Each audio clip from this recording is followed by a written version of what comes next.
I was raised here.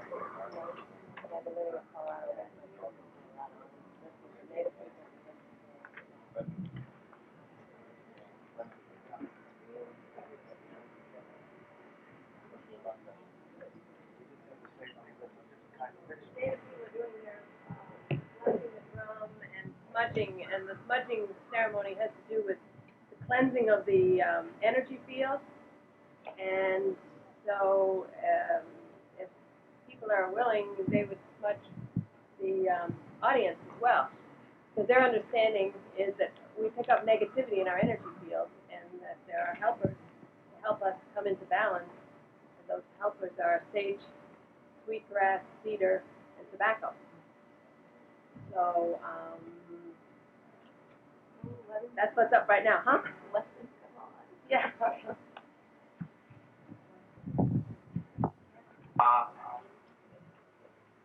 Barbara asked me to speak a little bit, welcome you all here. This beautiful museum here. I hope you go in and check it out. It's beautiful pictures. And a lot of people came from a long way. We have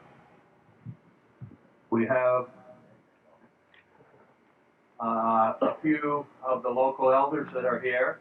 There's Arnie Neptune, who is the Penobscot elder from Old Town, and Don Newell in the back sitting at the baskets. He's Penobscot. He lives in New Hampshire, and he's a past New Hampshire Intertribal Native American Council chief. And we're going to have a few other elders here. Barbara, Running Water, Penobscot. I'm not sure of any others here. I'm sure there's a couple others. As you're going around, introduce yourself to these people. And what we're going to do now is we're going to ask Arnie if he'll bless this gathering as he blessed our drum and the drummers and our heaters and everything. And then we'll go into a calling into the spirits. We're going to ask our ancestors to come in, enjoy this thing. And all the spirits that would like to be here, we want them to come in. And we'll have Arnie.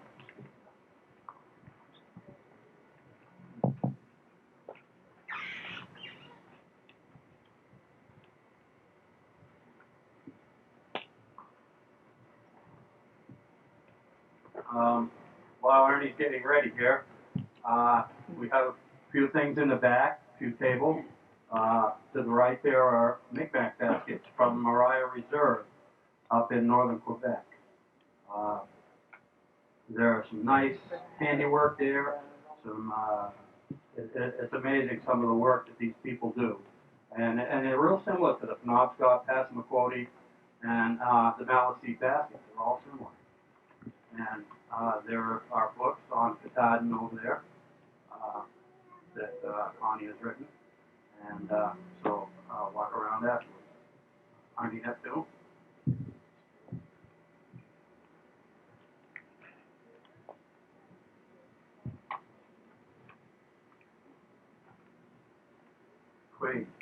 Quay to all the people here. Quay to continue creative all of life. Quay to our Father the Sun. Quay to our Mother the Earth.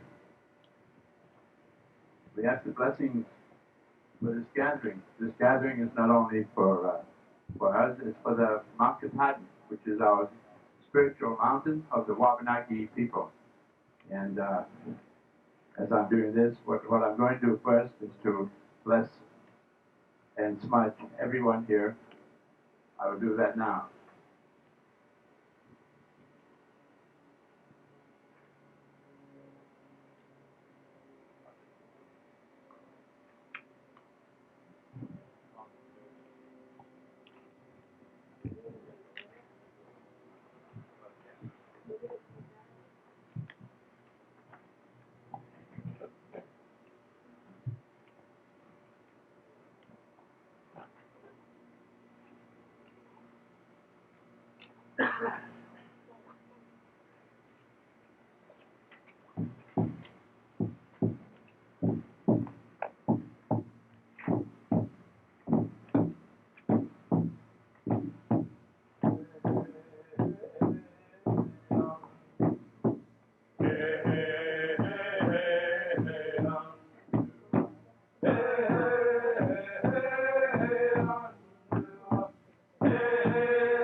with native drumming, there are a couple different styles of music. When you notice our music is quite different than the music from the Western Indians. Ours is a little bit lower, a little slower sometimes, and the Western music, they have Northern and Southern, and their voices are a little bit higher. They sing a lot higher than we do a lot of times. So you'll notice that our music isn't quite like what you hear on TV or what you hear on some of the Western albums. But it's music that is indigenous to this region. We do a lot of Penobscot music, Passamaquoddy music, a lot of Micmac music. And we do some Western music, some of the lowers. So.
Is this working? I'm Ann Zill. I'm the director of the gallery at this University of New England Westward College campus, and I am honored to have these ceremonies and musicians, and the whole program is enormously important to this university and to this gallery. And I'm here to sort of say to our performers this evening and to all our Native people, this is yours. I want you to consider it yours. You may do ceremonies here, we'll have art programs, we'll do anything you would like to do.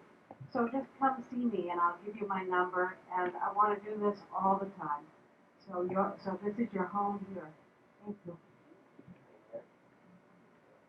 Now I want to introduce running water.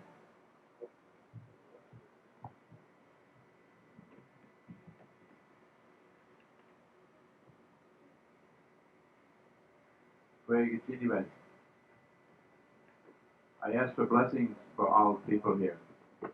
I ask for the blessings, especially of Connie Baxter Marlow, who was instrumental in bringing this together, and her work on the mountain. And I bless her. I ask blessings for the mountain. I ask the Creator to come and bless each and every one of you in this gathering. I ask these blessings not to stop there, though. I ask these blessings to go around the world to all the people, from the east to the south, to the west, to the north, to the Creator of heaven, the sky, the grandfather who we pray to. I ask the blessings of our Father, the Son, and the Mother, the earth. I ask that love that they bring to us be given to each and every one of you, and to give it to me as well.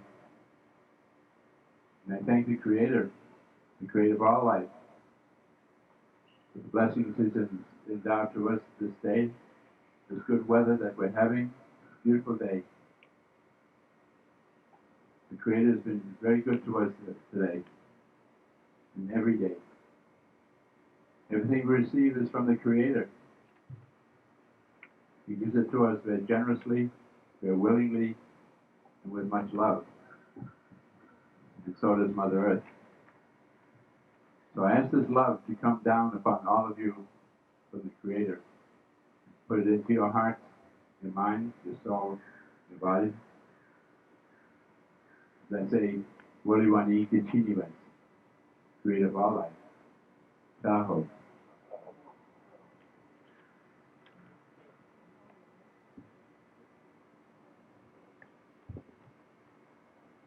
Now, if Barbara wants to talk.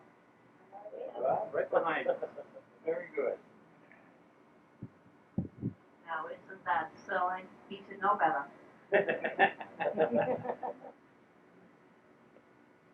We are all gathered here because there is one thing in common that we all have. My people and Percy Baxter and Connie Baxter Marlow. Percy, or Percival as she calls him, is the great grand uncle of Connie. Connie has put together over many years this book of the sacred mountains of our people. In this book, Percival tells you his story as to how he purchased the sacred mountain. And also Arnie, contributor. So through this, it's all a connection to all of us. So if you can't get the book or even glance at it, then there is one person here that will tell you exactly what her granduncle Percival did and what she has done in order to create this book. May I introduce Connie Baxter Marlow.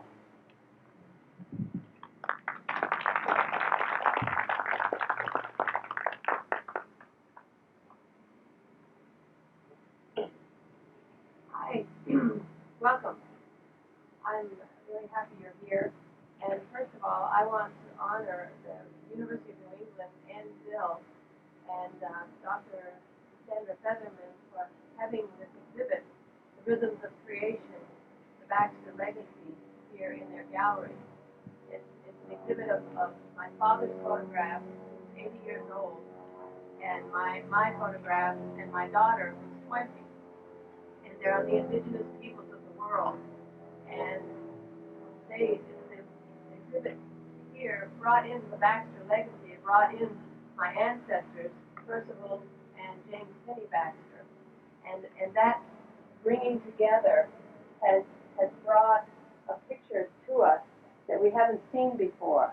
And we've had several events before this where we've actually discovered that Percival and James Finney Baxter, in their life and their action and their vision and their courageous action as politicians and humans, in their championing of the animals and the land and the women in their lives, in their political lives, that they actually embodied the native thought, which I've discovered the attributes of native thought through my life over the past 20 years. I've been living with native peoples and raised my children according to principles that I found in native thought.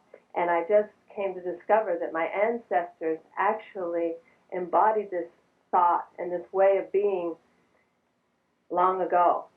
So that's a new connection that's come out of this exhibit.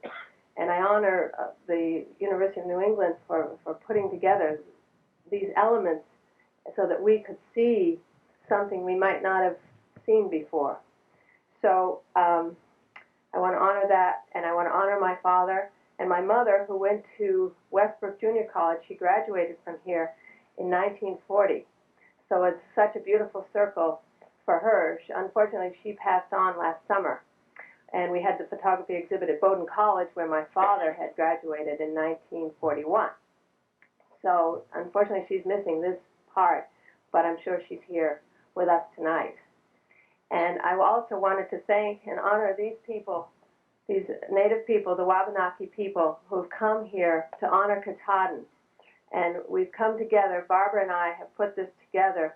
She put out the APB to the native people that we're honoring Katahdin from our hearts. And these people came from New Hampshire. People have come from long distances to honor this sacred mountain. And I want to thank you all and honor you all for being here.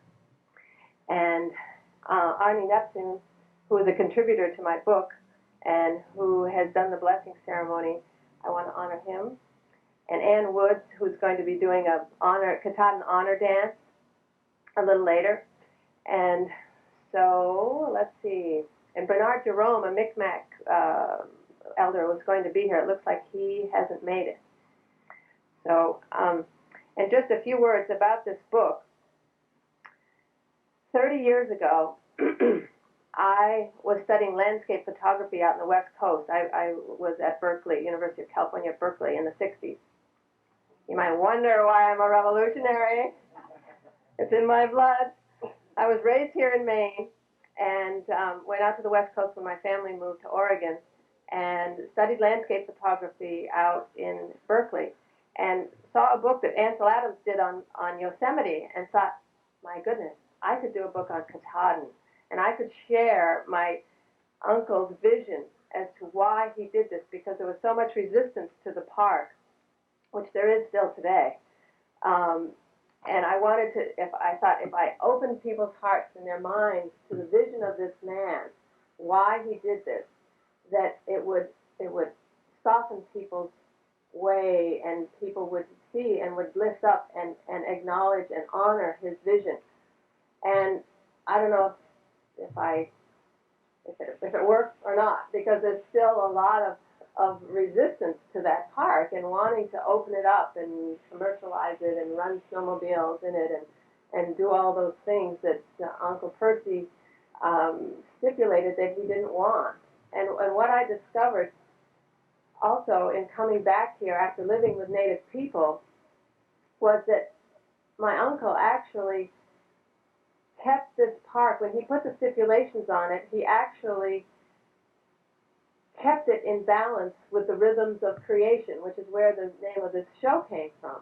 Because I was out in the Hopi Indian Reservation, and there's a village there where the people are staying off the grid, off the electrical grid. They have no electricity, no running water, and there's one village there, and actually a bunch of some families in one village there that are holding on for mankind's sake.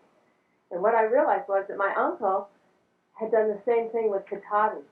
And then I wondered, is this for mankind's sake? That this sacred mountain, and I wasn't even aware it was a sacred mountain when I first did this book, and that he had done this with this mountain, which is a sacred mountain, for all of us, for all of mankind, not just the people of Maine, who are its caretakers, along with the Wabanaki Indians, but for all of mankind, for that balance that we've seemed to have lost. So that was the original book, was to put forth his vision. And then I spent 20 years raising my children, and I just felt something was lacking in our culture, so I went out looking for it, and went to Europe looking for it, and I found it in my own backyard with the native thought and native thinking and native way of life. And I subsequently raised my children according to these principles, as I mentioned. And so when it came time for this book to be republished, I thought, now what form should this book take? And then I discovered that Katahdin is actually one of the sacred sites of the world, the sacred mountain of the Wabanaki Indians. So it was like, whoa, splice my lives together here. And that's what I got to do in this new edition of the book. I got to share native thinking, and Arnie wrote a piece for it on the spirit of Katahdin, which he'll share with you, and other aspects of native thought in here. And my thinking, as it shifted, as I've been making these discoveries of native way and how to apply it to life as we know it. So that's what this new book is about. It has Uncle Percy's writings in it still, which I'm going to share with you a little bit, plus the native thought. So what I think it might be is a synergistic thing to give new life to a new idea for us to go forward, perhaps in a new balanced way with life in the 21st century here now. So thank you, and I'll read a couple of passages of my uncle's writing so you can have some sense of this man and his vision and his feelings for this place. To most people, Katahdin is but a name. To those who have both seen and climbed the mountain, it is a wonderful reality, and the memories of a trip to its summit remain vivid throughout the years. At present, the great mountain, weather-beaten by time and scarred by the avalanche, is almost inaccessible, the journey entailing expense, hardship, and discomfort. The grandeur of the mountain, its precipitous slopes, its massive cliffs, unusual formations, and wonderful coloring cannot be surpassed or even equaled by any mountain east of the Mississippi River. Katahdin rises abruptly from the plains to the height of 5,273 feet, and, without foothills to detract from its solitary dignity, stands alone, a grim, gray tower overlooking the surrounding country for hundreds of miles. It is small wonder that the Aboriginal Indians believed it to be the home of the spirits of wind, storm, and thunder. That's from a Mount Katahdin State Park, an address to Maine Sportsmen's Fish and Game Association, January 27, 1921.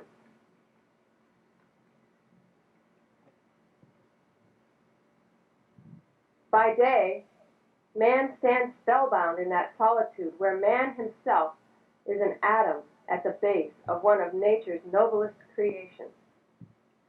By night, he is inspired by the majesty of the moon as it rises and moves westward in a stately curve over the serrated peaks, which throw themselves up into the deep blue of the night as though to join the company of the stars. The climb to Pomola Peak by a rough trail through stunted pine over great granite boulders that lie spilled in endless drifts on the side of the mountain. ... That's also from Mount Katahdin State Park. This is the governor of Maine. He was newly governor of Maine in 1921. Quite a poet, wouldn't you say? So this mountain touched him deeply. He climbed the mountain right in that time period. Let's see. The park stands right in the center of the northern portion of our state, a wild, mountainous country forever set aside and held in trust by the state as a public park, forest reserve, and wildlife sanctuary for present and future generations of Maine people. This district is typical of the wild lands of Maine. It has within its borders lakes, swamps, beaver dams, rivers, mountains, good timberlands, and burnt overlands, meadows and boulders in profusion, moose, deer, wildcats, bears, foxes, and all the smaller animals and birds abound therein. All these creatures are safe from the hunters, and the sound of the axe and of falling trees never will echo through these forests. Let's see. Well, there's lots more, but I probably should turn over the mic to Arnie so he can share the spirit of Katahdin. Let me see. One more? Okay. Here we go. The history of these lands is fascinating. It is a story of violent speculation in which fortunes were lost and men's reputations ruined, and in which fortunes were won and that great timber-owning families were established and made wealthy for generations to come. It is a story of intrigue and corruption, where powerful and selfish men often took that to which they had no right, from those too weak to defend themselves and their property. It is a story in which the rights of the people in a princely inheritance were given away or bartered for a song, for the folly of which future generations forever will pay.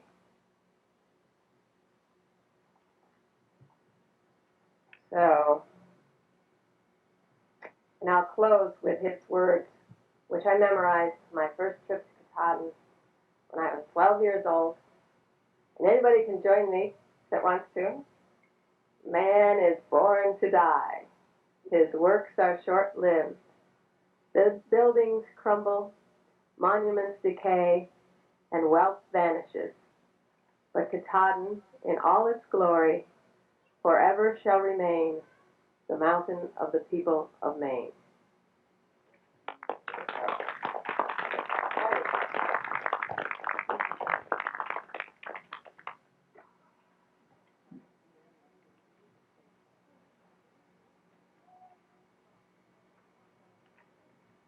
Well, I'm supposed to talk on the mountain and read something out of what I had written for Connie to be put in this book. So, but I will first tell you that the mountain is very sacred to the Wabanaki people. It's very sacred to all the tribes who live in the state of Maine and also New Hampshire and Vermont. This is like a central location, and the spirit of the mountain draws them back over and over and over. We go to the mountain to pray.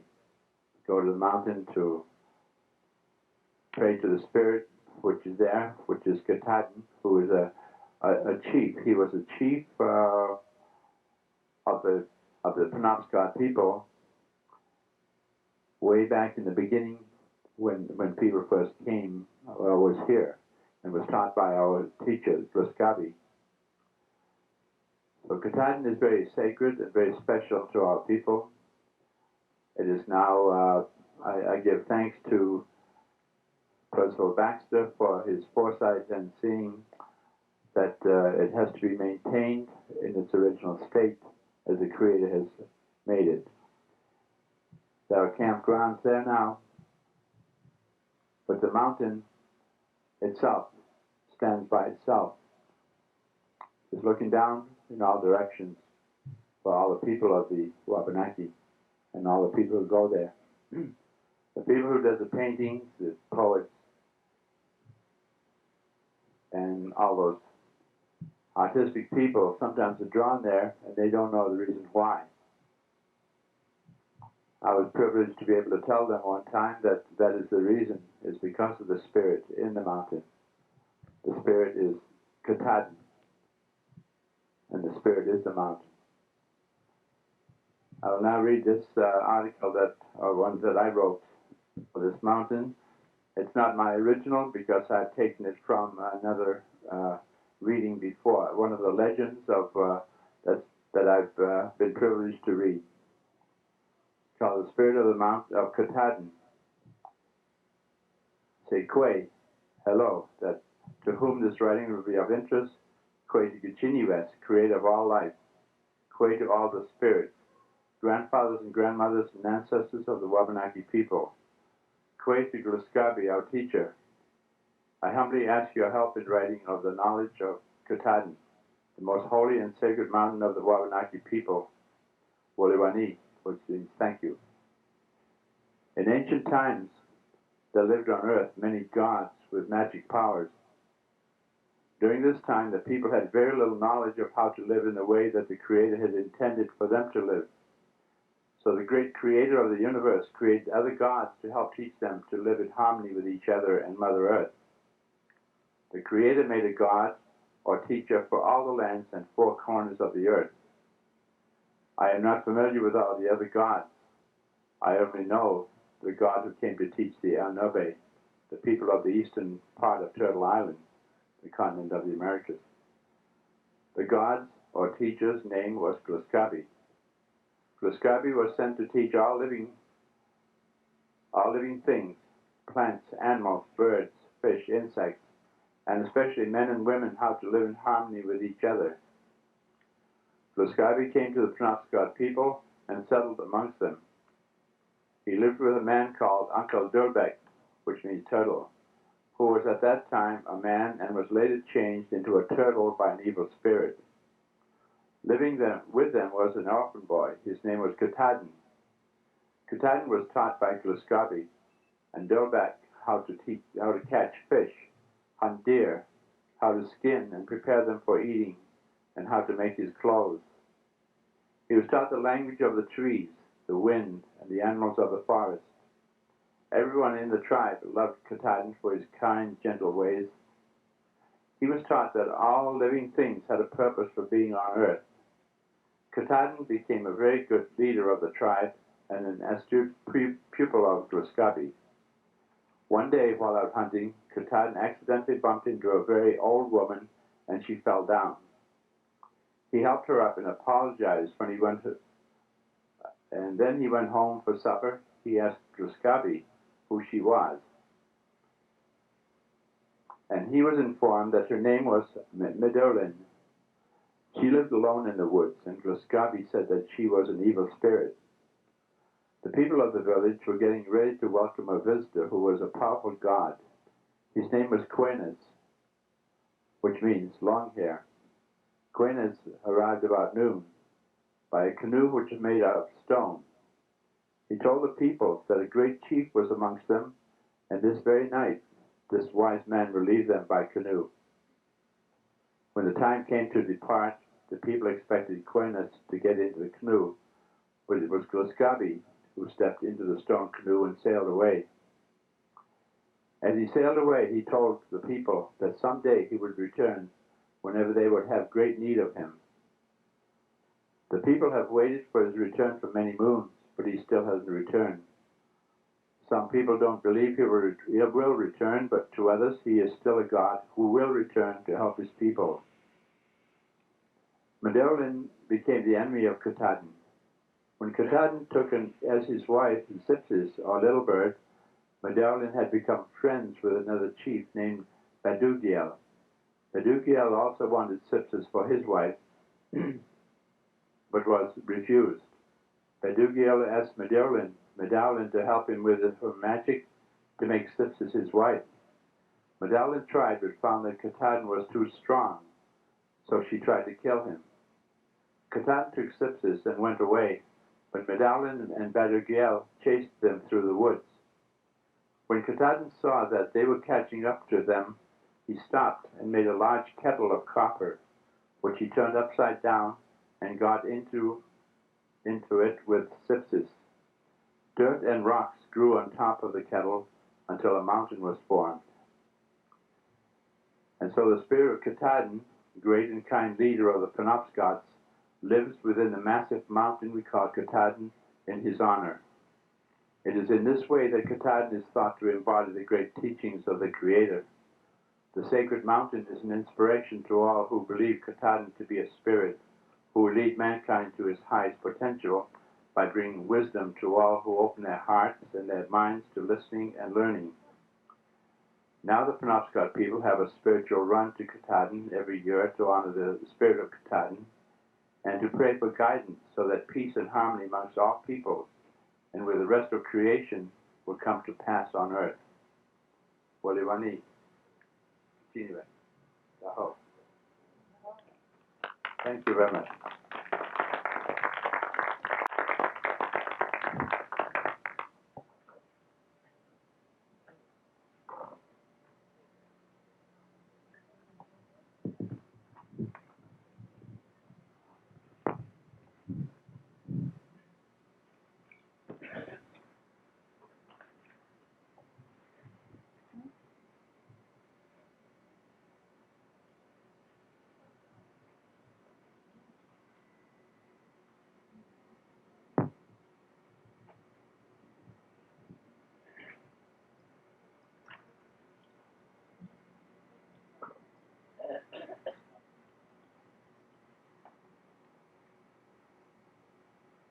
Gifts to honor the mountain spirit.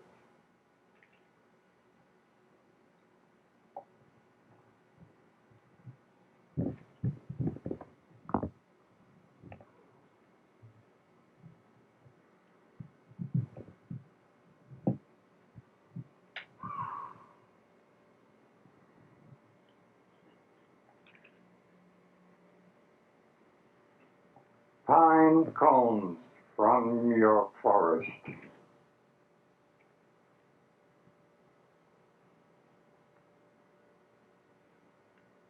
Sweet grass from the coast.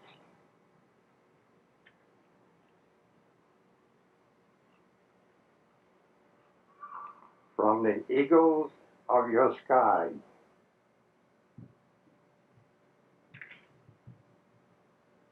A muskrat coat from the rivers.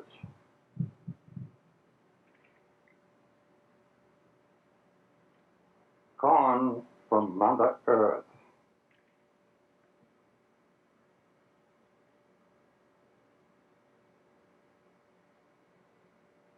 A basket from your people.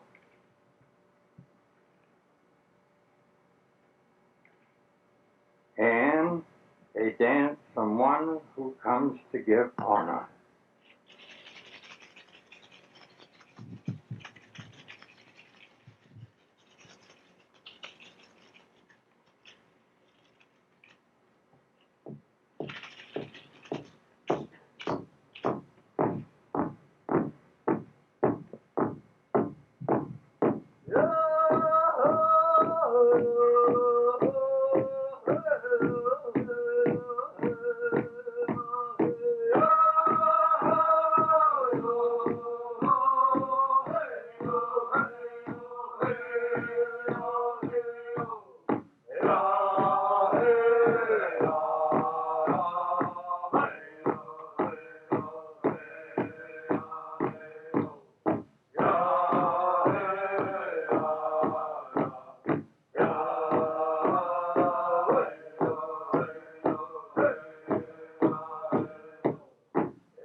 Thank you all for coming tonight.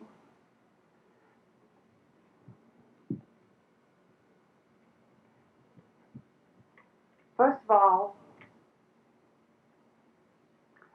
one magical thing happened this week, and that was this drum. When I put my word out that I like to have a drum group or hand drumming, the most special prayers that I could ever go, and that was to my heart and my soul and to the love of my people, and whoever was to come would come. And this drum was finished this week. This drum was awakened this week. And this drum and the men and the women that sang is called the Mountain Spirit Singers. And I know this drum is going to be a very special part of special things to show other people that come how the connection with the drum, my people, and all of you, that we are one.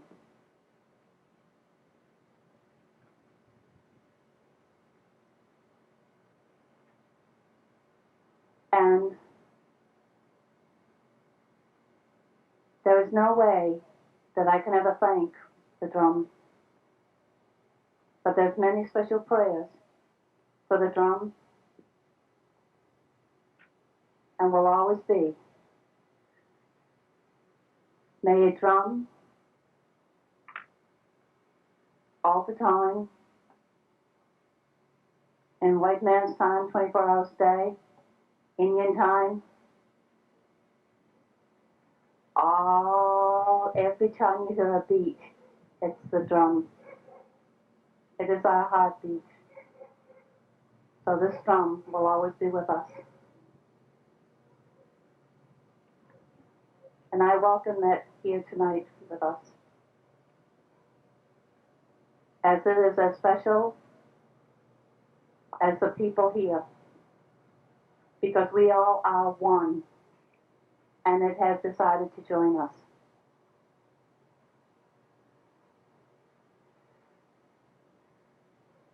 Now, I will go on to the connection of Katahdin to us.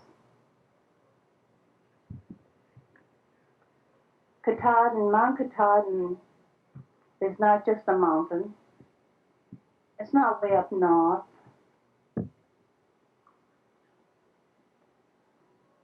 It's a place where everyone, my people were there, the Wabanakis. We were there, our ancestors. We go there to say prayers, ceremonies, and we go back with our ancestors that give us strength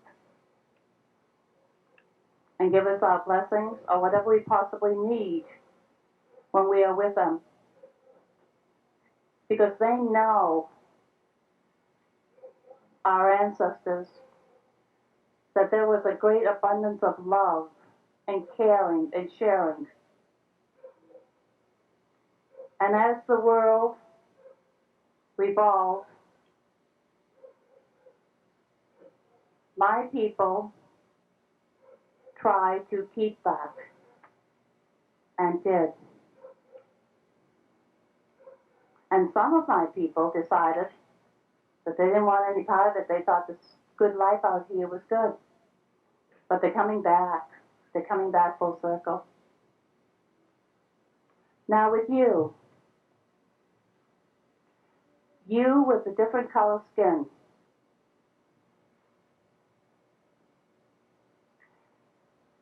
the one I want to say there is no such thing as skin color. I am colorblind, so your skin color does not mean anything. What you have inside of you is what I'm looking for. Because what I have inside of me and what I want you to see and what Mount Katahdin has is love, sharing, unity, oneness, to bring us all together. No divisions. And we have to start now. We have to accept one another now. And through this, we will all join hands on Mother Earth, and we will make the biggest circle. My people have already started it many years ago, but now we need you to join in. And don't be afraid. Some will laugh at you, so what's new? Some will say, why are you with them? What's new? We do not care what they say. We care that you want to be with us in oneness, in unity, and treat one another with respect, honor, and the sharing of knowledge to all of us. Because all of us have something to give to one another. I want you to reach down into your heart, your soul, and your spirit, and remember what created us was love. Without love, none of us would be here. And that's how we all are here. It's through love. And through the education and the sharing, that's knowledge. My people had knowledge, and you have knowledge. My knowledge isn't here. Also, I am programmed up here by books.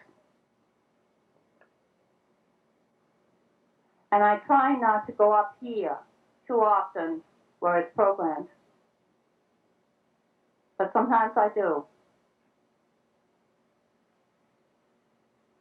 I like to speak from the heart, the soul, and my spirit.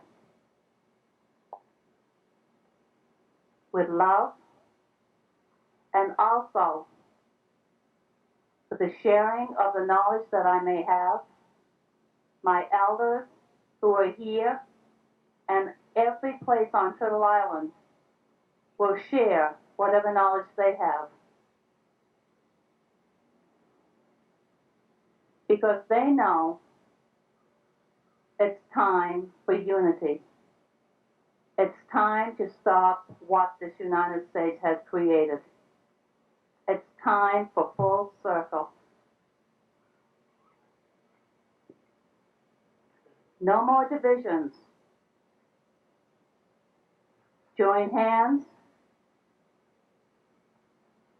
I'm not asking you about religion, but I am asking you for acceptance. I accepted you many, many years ago.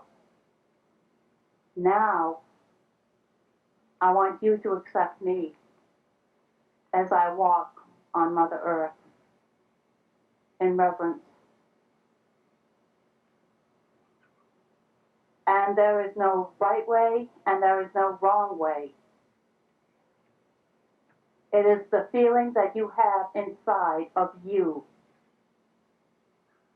Just remember, your heart is what guides you to do and how to go forward. We have been backwards too long. Now it's time to go forward. So go forward with me, with my people, and join in on the drum, the songs, and find the peace that is within inside of you. Because that is something that is very important. And our blessings of today need to know that we, as adults, can accept one another. They will also learn from us.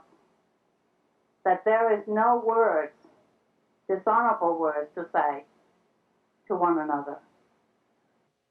And did an honor dance tonight to the mountain. That mountain is so sacred, so magical.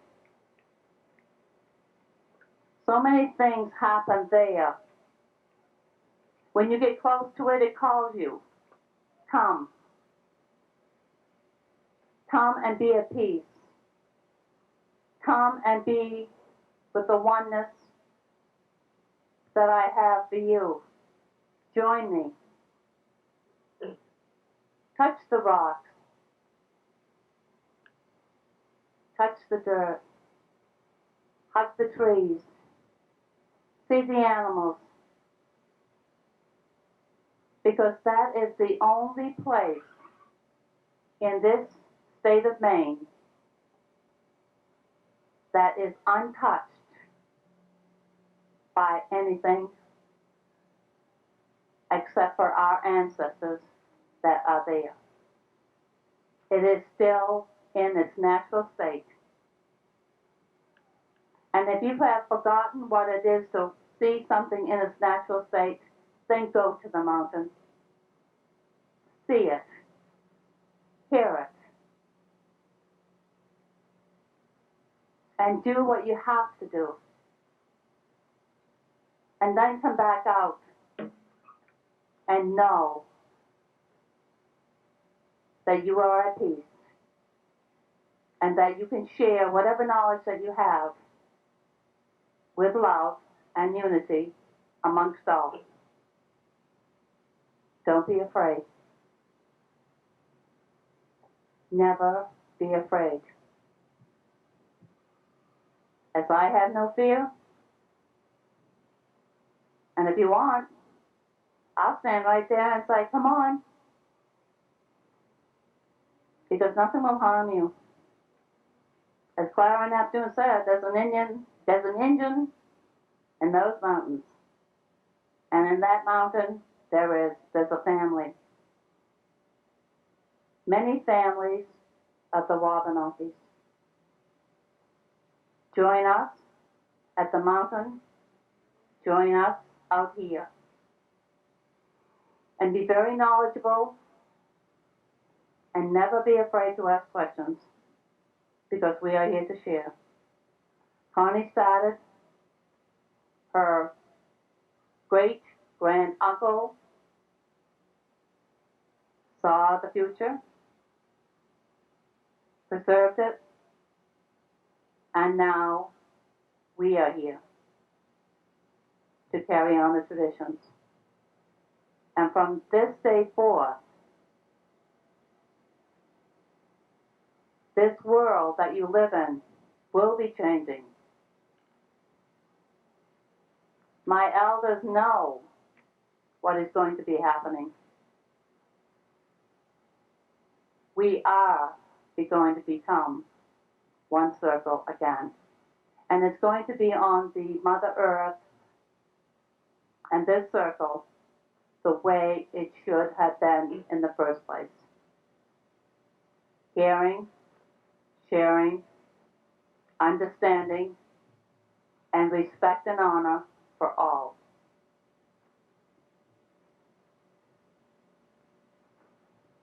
Thank you.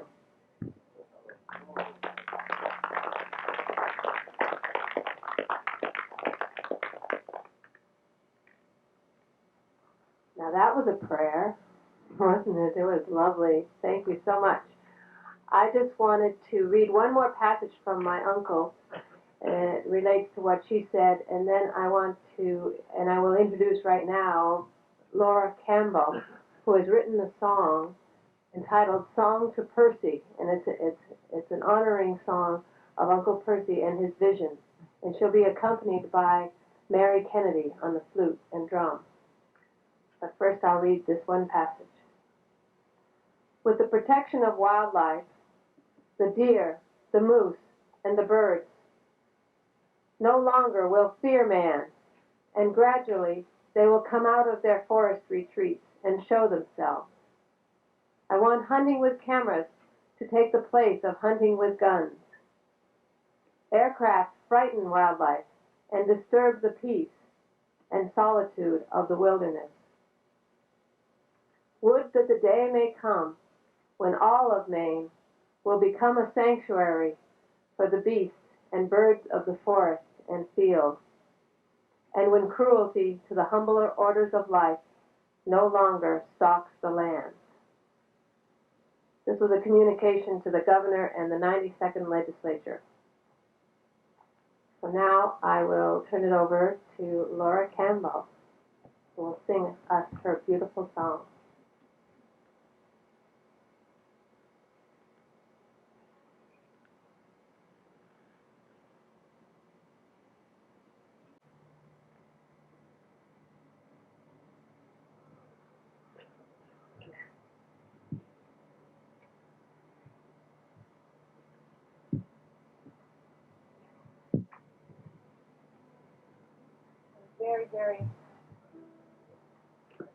Very honored to be here to sing this song in the honor of both Percy and his father, and Connie, and of all those here, the spirits of all of us and of the Mother Earth and Father Sky. In the spirit of community, I'd love to invite anyone that would like to drum or sing to please join in.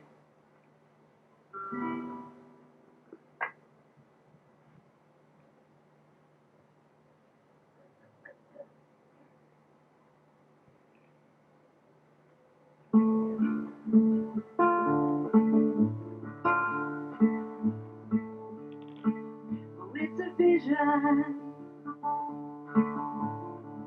of looking to the future, and it's a mission of caring for the land like the Father.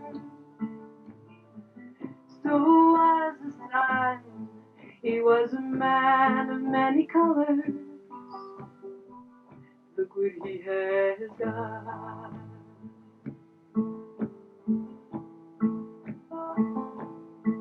He had compassion and justice, love for the animals, women's suffrage, loved all the people, and he spent his riches buying sacred land, buying sacred land. He bought the sacred mountain to give to the people, sacred mountain. Give to the people was his dream.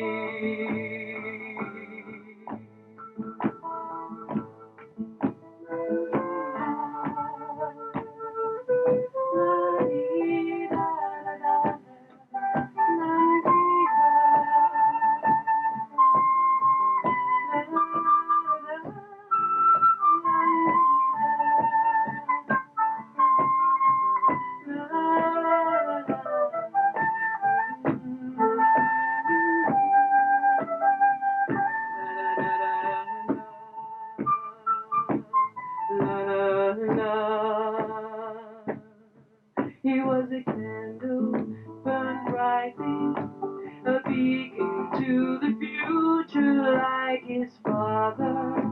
Before him stood up for his beliefs, though he seek to offend none. He followed his own heart. Oh, he followed his own heart. What will the world be like when we can be so brave? What will the world be like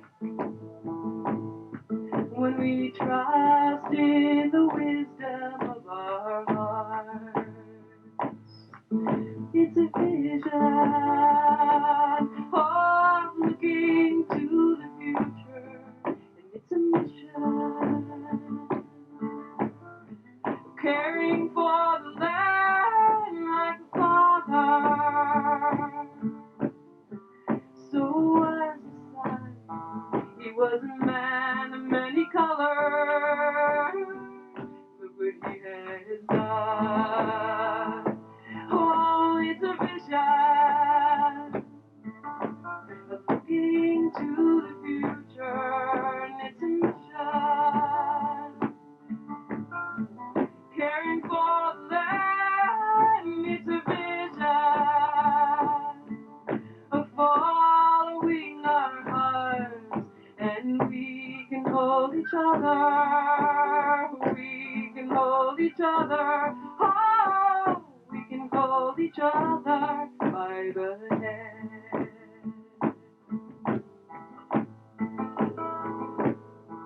It's a vision.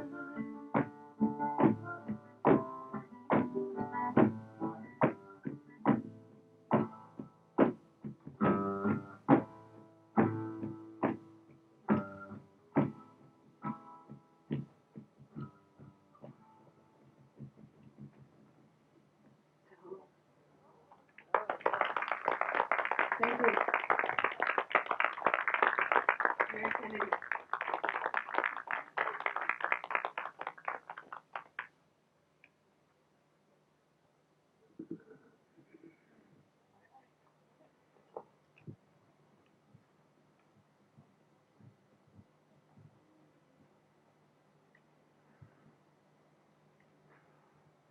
What I'd like to do now is kind of put Barbara's words into actions a little bit here.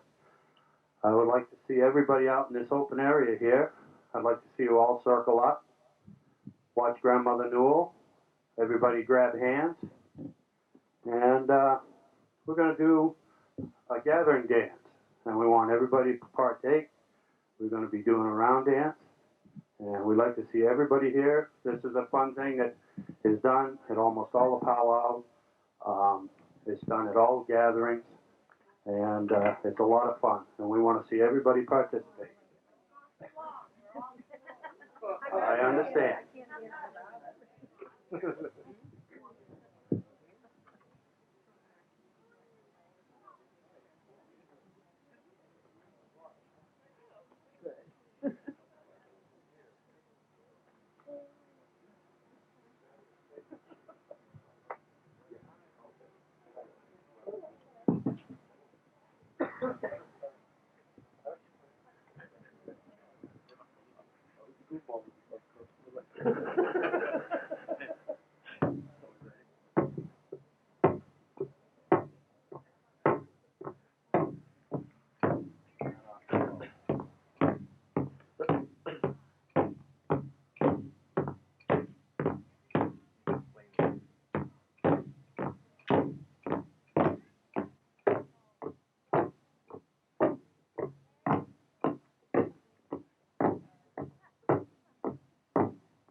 Thank you very much.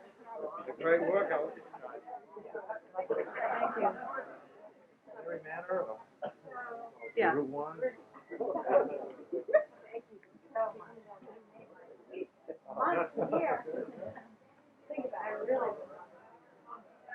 What we'd like to do now is we'd like to let the spirits go back wherever they go to. Allow them to leave. And then afterwards, for those who want to listen, we'll play some more music. We'll do some more drumming. And you can hear some of the different songs that we do. But first, we want to release the spirits.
Okay, now let's party.